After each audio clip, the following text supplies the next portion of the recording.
But ये आएगा 4:30 बजे, क्योंकि अगर उनका प्रॉपर रेस्टोरेंट भी है नीचे।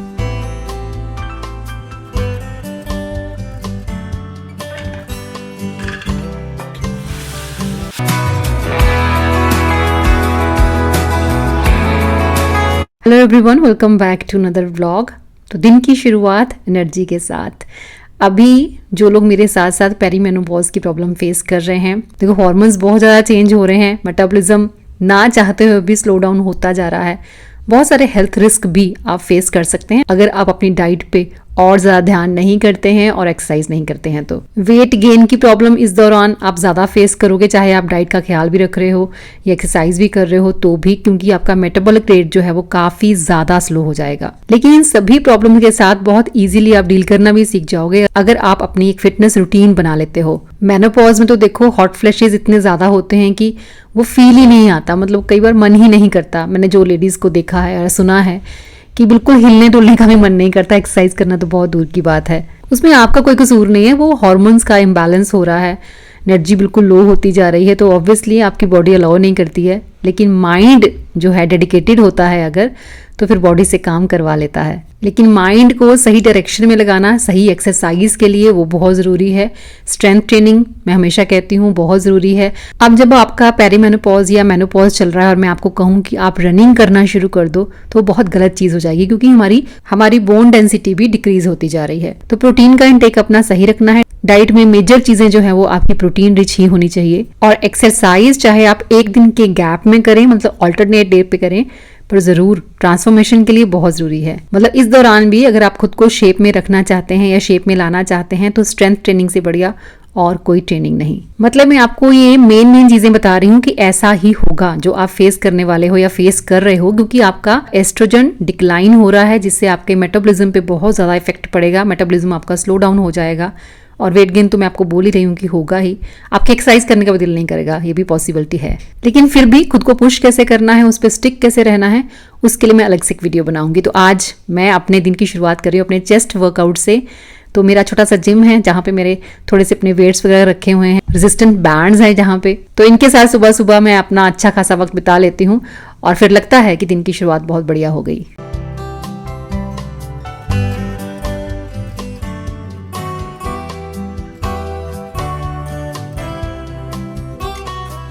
वर्कआउट करने के बाद सीधा अपना फेस वॉश करके उसके बाद ही जाती हूँ ब्रेकफास्ट की तैयारी करने के लिए।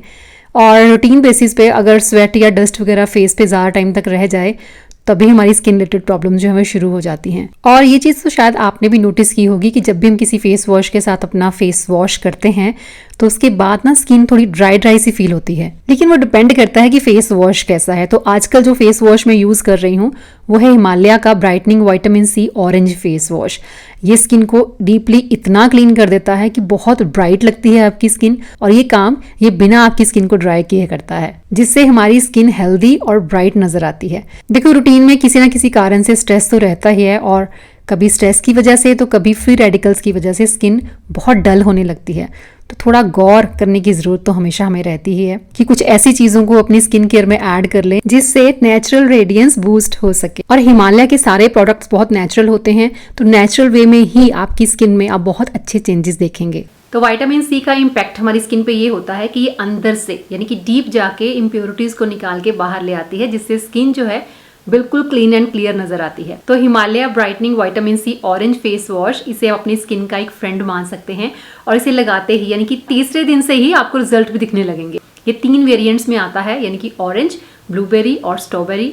आप अपनी चॉइस के अकॉर्डिंगली जो ट्राई करना चाहें वो ऑर्डर कर सकते हैं। तो ये प्रोडक्ट आपको अमेजॉन, फ्लिपकार्ट और नाइका पे तो इजीली मिल ही जाएगा। उसके अलावा ये हिमालय की ऑफिशियल वेबसाइट और ऐप पे भी अवेलेबल है। तो आप अगर ऑर्डर करना चाहें तो लिंक डिस्क्रिप्शन बॉक्स में मिलेगा।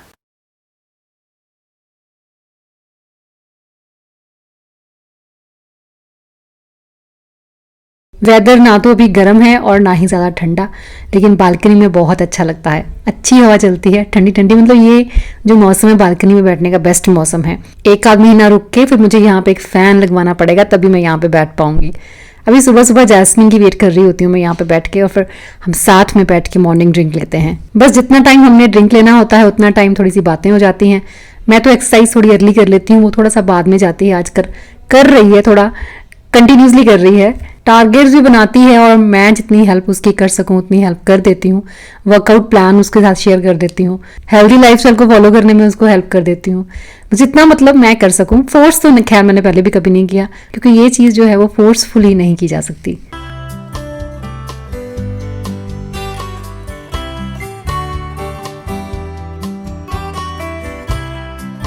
आठ बजे ब्रेकफास्ट बनता है उदय के लिए, मतलब आजकल बनने लगा है, अदरवाइज तो वो बिना खाए ही कॉलेज जाता था। तो अभी जो फटाफट उसको पसंद भी आ जाए और फटाफट भी बन जाए वो चीज़ें, जैसे कि 2 अंडों का ऑमलेट हो गया और साथ में ये मैंने बीटरूट और साथ में इसमें कैरेट डाल के इसका आटा गूंदा होता है, तो वो रोटी, साथ में स्प्रेड लगा दी है। मेयोनीज वगैरह मैं यूज़ नहीं करती, आपको पता है, और ये स्प्रेड भी बहुत इजीली बन जाती है। मैंने चने के साथ बनाई है, बिलीव नहीं करोगे इतनी टेस्टी बनी है ना ये स्प्रेड ब्लैक चना के साथ। ब्लैक चना में हरी मिर्च डालो, लहसुन डालो, नमक डालो, दही डाल दो, काजू डाल सकते हैं, अदरवाइज कोई ज़रूरत नहीं है, ऐसे भी आप बनाओ, बहुत स्वाद बनती है और हेल्दी भी है। और ये एक फिलिंग वाला ब्रेकफास्ट जो है बन जाता है। साथ में आप थोड़ी सी सब्जियां ऐड करना चाहो कर सकते हो। हम मदर्स की ना सबसे बड़ी टेंशन ये होती है कि बच्चा जब स्कूल जाए या कॉलेज जाए एटलीस्ट कुछ यहाँ से खा के जाए, क्योंकि वहाँ पे वो जाके फिर इतना बिजी हो जाते हैं कि उसके बाद फिर उनको पता ही नहीं होता कि हमने लंच कब करना है या हमने कोई स्नैक्स भी खाने हैं या नहीं। 7 से 8 महीने हो गए वो देखो कॉलेज जाते हुए। पिछले 2 दिन से इसने ब्रेकफास्ट करना जस्ट शुरू किया है। वो भी हमने थोड़ा सा इसके साथ मीटिंग की कि भाई तुझे खा के जाना चाहिए, क्योंकि ये बहुत, कॉलेज खत्म हो जाता है 2:45 पे 3 o'clock, बट ये आएगा 4:30 बजे, कभी 5 बजे, पूरा दिन खाली पेट। अब तक वो खा के जा रहा है तो कैसा लग रहा है? अच्छा। कल भी तो 5 बजे आया अराउंड। नहीं, मेरे भूख नहीं लगी थी। भूख मेरे को वैसे तब भी नहीं लगती होती, तू काम में बिजी होता है। बट 5:30 बजे आके खाना, फिर उसको डिनर भी नहीं करना कई बार, तो गलत चीज़ है ना कि आप पूरे दिन में सिर्फ एक मील ले रहे हो। कहता है कि मेरी बॉडी में बहुत फैट है। हाँ, तो वो तो है, चिंता करने की जरूरत नहीं है, वो तो हो ही रखा है। फिनिश करके जा, ये तो को काफी फुलफिल करवाएगा, मतलब तो भूख नहीं लगेगी, इससे भूख भी नहीं लगेगी, एनर्जी भी आएगी। करीब 9 बजे हम लोग भी ब्रेकफास्ट कर लेते हैं। आज अपने ब्रेकफास्ट में हम लोग बना रहे हैं ब्रोकली के परांठे बना लो, या फिर ब्रोकली की आप रोटी कह सकते हो, स्टफ्ड रोटी, मतलब घी मत लगाओ तवे पे तो वो आपकी रोटी बन जाती है। और ये स्टफ्ड परांठा मैं सिंगल रोटी में बनाती हूँ, डबल रोटी में नहीं बनाती, वो टेस्टी नहीं लगता। अच्छा, नमक नहीं डालना पहले, अगर नमक हम पहले डाल देते हैं स्टफिंग में तो वो सारा निकल जाता है, क्योंकि पानी छोड़ देता है। तो नमक जस्ट उसी टाइम डालना है जब आपने उसको बंद करना है।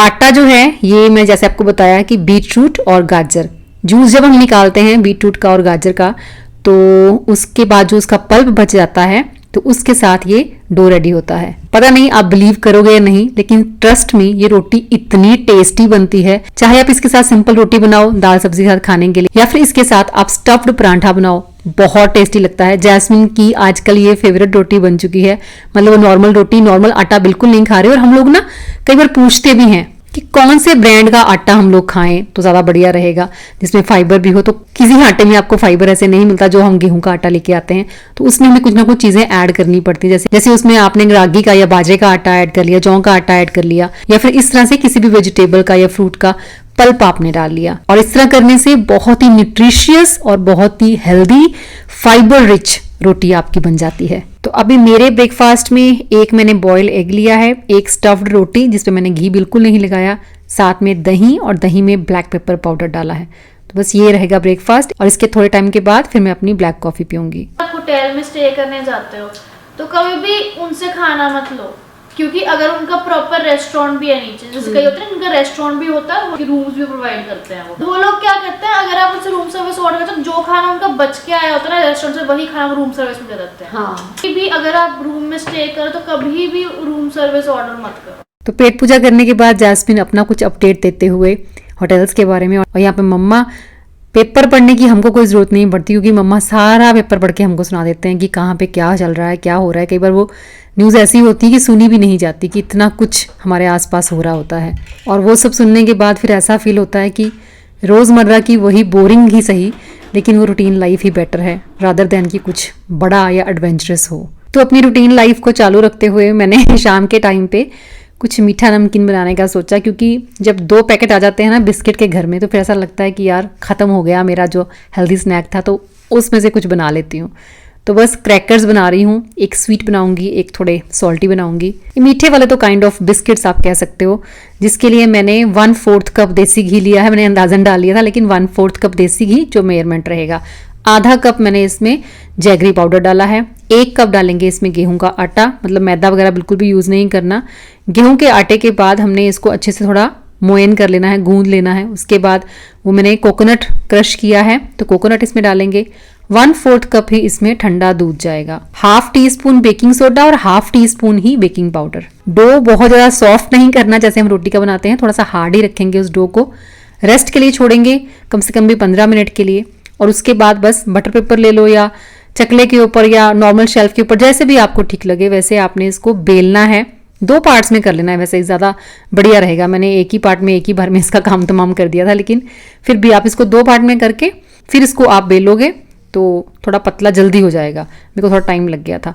तो साइड्स इसकी काट देनी है, क्योंकि एक शेप के हम बनाएंगे।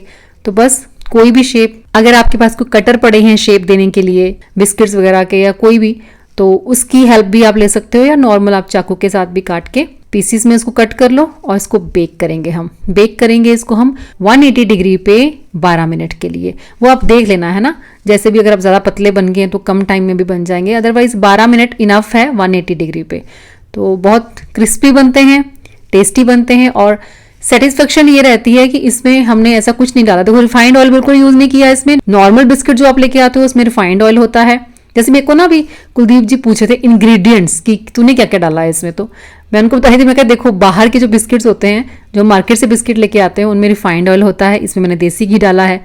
जो मार्केट से बिस्किट लेके आते हैं उसमें वाइट शुगर होती है, इसमें मैंने जैगरी पाउडर डाला है। अच्छा, उसमें मैदा होता है जो हम बाहर से लेके आते हैं, इसमें मैंने सिर्फ गेहूं का आटा डाला है। रागी का आटा भी डाल सकते हो, वो भी बनाएंगे हम। 2 बैच बिस्किट्स के रेडी हो गए थे। और उसके बाद फिर मैंने कसूरी मेथी के क्रैकर्स बनाए। ये भी बहुत स्वाद बनते हैं, मतलब ये सॉल्टी कुछ बना लेते हैं, उसके बाद चाय बनाते हैं। तो 2 कप मैंने इसमें आटा लिया है और थोड़ी कसूरी मेथी डाली है, थोड़े तिल डाले हैं वाइट वाले। बाकी आपने सीजनिंग डाल देनी है, जैसे कि नमक, लाल मिर्च का पाउडर, हल्दी पाउडर, थोड़ा सा चाट मसाला इसमें हम डालेंगे, और देसी घी डालेंगे। देसी घी के साथ ऑब्वियसली हमें मोयन करना होता है, तो मोयन करेंगे। देखो फ्राई वगैरह नहीं करना हमने इसको बिल्कुल भी, इसको भी हम बेक ही करेंगे। 1/2 टीस्पून इसमें मैंने बेकिंग सोडा भी ऐड किया है। अच्छा, दही डालना चाहें तो 2 चम्मच दही भी डाल सकते हैं, लेकिन मैंने दही नहीं डाला। मैंने सिर्फ गर्म पानी के साथ, मतलब कोसे पानी के साथ मैंने इसको गूंद लिया था। जब भी हम ऐसे स्नैक्स बनाते हैं ना, उसमें आटा जो है बहुत सॉफ्ट नहीं रेडी करना होता, थोड़ा सा हार्ड ही रखना होता है। तो बस एक एक बॉल लेके उसको हमने बेल लेना है, जैसे रोटी बनाते हैं वैसे, और फोक के साथ हमने उसको होल करना है। और उसके बाद पीसीस में कट करके इसको भी हम बेक करेंगे 180 डिग्री पे कम से कम भी 25 मिनट्स के लिए।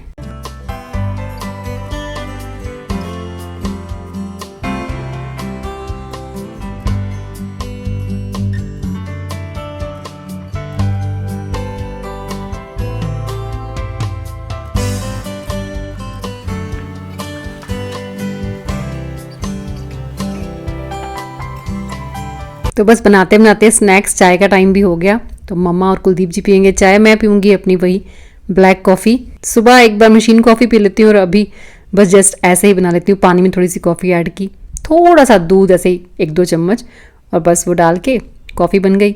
थोड़ी सी पीनी होती है, बहुत ज़्यादा मैं लेती नहीं हूँ इस टाइम पे। और एक आध कोई ऐसा अपना घर का बना हुआ कोई भी स्नैक।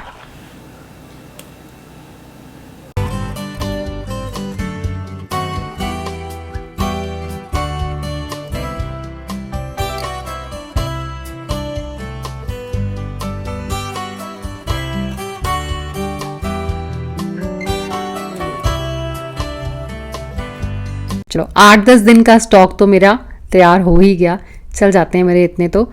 और बस साथ साथ फिर टाइम हो गया डिनर बनाने का। तो डिनर में बना रही हूँ सिंपल सी एक मैं साबुत मसर और धुली मूंग की दाल। नमक और हल्दी डाल के इसको बस बॉईल करने के लिए मैंने रख दिया। बहुत बारीक बारीक काट लेना है अदरक और लहसुन। प्याज का तड़का लगाएंगे साथ में, लेकिन टमाटर इसमें बिल्कुल नहीं जाएंगे।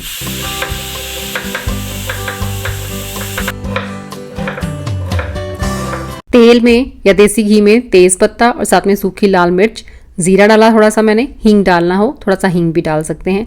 बहुत बारीक जो हमने काटा था अदरक और लहसुन वो हमने डाल दिया। साथ में इसमें प्याज डाल देना है। प्याज को ब्राउन करने तक हम भून लेंगे और उसके बाद इसमें सीजनिंग डाल देंगे। जैसे मैंने इसमें लाल मिर्च का पाउडर डाला है और साथ में अमचूर डाला है। हल्दी हम ऑलरेडी डाल चुके हैं दाल में। अब इसमें हमको डालनी है कसूरी मेथी। कसूरी मेथी के साथ हम इसमें डालेंगे धनिया। तो बस यही चीज़ें इसमें जाएंगी और इसमें कुछ भी नहीं जाएगा। हाँ, गरम मसाला अगर डालना चाहें तो वो भी डाल सकते हैं, लेकिन टमाटर वगैरह ऐड करने की ज़रूरत नहीं है। खट्टे के लिए हमने इसमें अमचूर पाउडर डाला है।